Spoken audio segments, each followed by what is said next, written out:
It is Thursday, April 29th. I'm Sam Cedar. And I'm Lucy Steiner. Which one of these stories will you be talking about today? For the first time last night, and just short of his 100th day in office, President Joe Biden addressed a joint session of Congress. He said America's on the move again and back to stay. Got it, Jack? Meanwhile, 3 new studies reveal the plague of environmental racism. Lung-damaging air pollution harms black Americans at rates more than 20% above the average. And lastly, the feds raided the home and office of Donald Trump's lawyer, Rudy Giuliani. The warrant was apparently held up until Merrick Garland became Attorney General. You're listening to Majority.fm's AM Quickie, and these are the stories you need to know.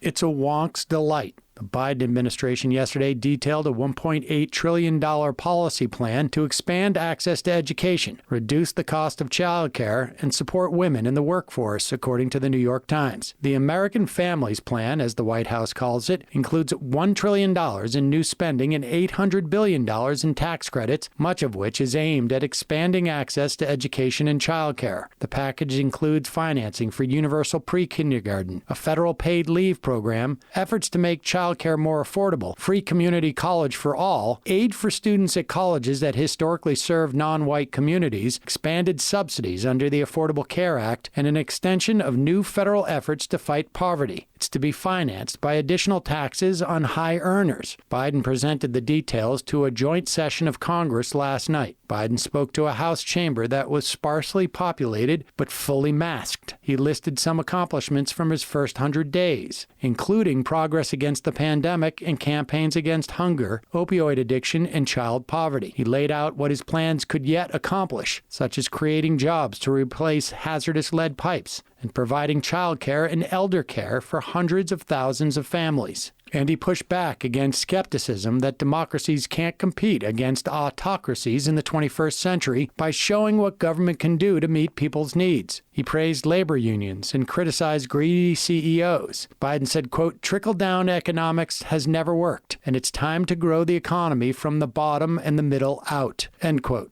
Surprising, encouraging. Now let's see it get done. Racism is in the air we breathe.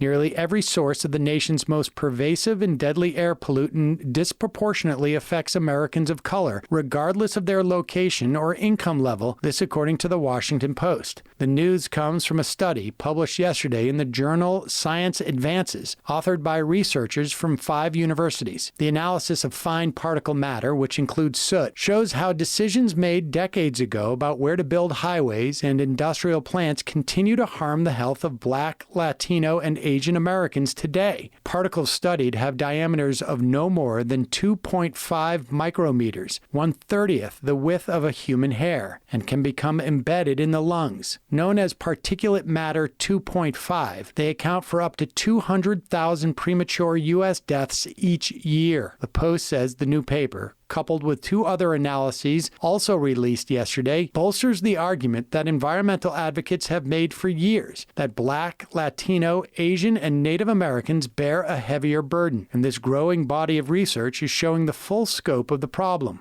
Joshua Apte, one of the authors, said, quote, "The deck is stacked against people of color for almost every emission source," end quote. The study found that black people are exposed to 21% more fine particulate pollution compared to average Americans, this according to the Post. Exposure was 18% greater for Asian Americans and 11% more for Hispanics. White Americans, by contrast, have 8% less pollution exposure than the average. This is yet another urgent reason the country needs a Green New Deal.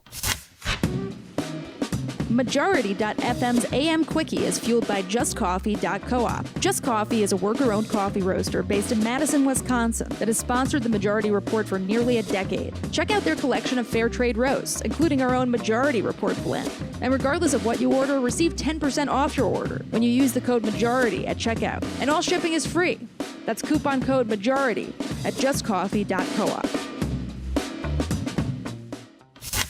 This isn't how you want to wake up on a weekday. The New York Times reports that federal investigators in Manhattan executed search warrants early yesterday at the home and office of Rudy Giuliani, the former New York City mayor who became Donald Trump's personal lawyer, stepping up a criminal investigation into Giuliani's dealings in Ukraine. The investigators seized Giuliani's electronic devices and searched his Madison Avenue apartment and his Park Avenue office at about 6 a.m. Giuliani's lawyer, Robert Costello, called the searches unnecessary, according to the Times. Costello said, quote, "What they did today was legal thuggery," end quote. FBI agents on yesterday morning also executed a search warrant at the Washington area home of Victoria Tonsing, a lawyer close to Giuliani who had dealings with several Ukrainians involved in seeking negative information on the Bidens. Tonsing, a former federal prosecutor and senior Justice Department official, has also represented Dmitry Firtash, a Ukrainian oligarch under indictment in the United States whose help Giuliani sought. Federal authorities have focused on whether Giuliani illegally lobbied the Trump administration in 2019 on behalf of Ukrainian officials and oligarchs who were helping Giuliani search for damaging information on Trump's political rivals, including Joe Biden. The Times reports that the U.S. Attorney's Office in Manhattan and the FBI had sought for months to secure search warrants for Giuliani's phones and electronic devices. Under Trump, political appointees in the Justice Department repeatedly sought to block such a warrant. After Merrick Garland was confirmed as Biden's Attorney General, the Justice Department lifted its objection to the search. It's funny how that works. And now for some quicker quickies. Quickie. The city of Alameda, California yesterday identified 3 police officers who were placed on administrative leave in connection to the death of 26-year-old Mario Gonzalez, San Jose Mercury News reported. The officers are James Fisher, Cameron Lee, and Eric McKinley. Body camera footage shows officers pinned Gonzalez on the ground for about 5 minutes, attempting to arrest him. Gonzalez's family says the footage shows the officers murdered him after George Floyd, who can deny their outrage. The Guardian reports crematoriums in Delhi have become so overloaded by COVID-19 deaths that they're being forced to build makeshift funeral pyres on spare patches of land. And the BBC reports that police in India are prosecuting a man who used Twitter to try and find oxygen for his dying grandfather. Officers in Uttar Pradesh state charged Shankh Yadav with spreading a rumor over oxygen shortages. I guess that's one way to deal with the problem, but not the right way.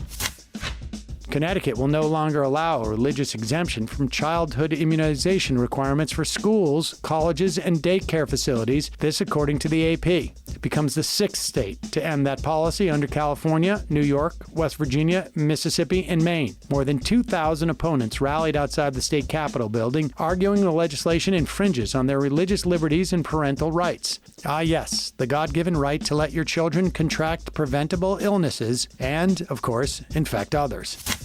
Workers trying to block the sale of a Renault car parts factory held 7 managers against their will for 12 hours in the latest boss napping to hit French industry, according to The Guardian. A union rep said the union had decided to release the managers because, quote, they still didn't want to have a dialogue, end quote. Well, at least they tried. Quickie.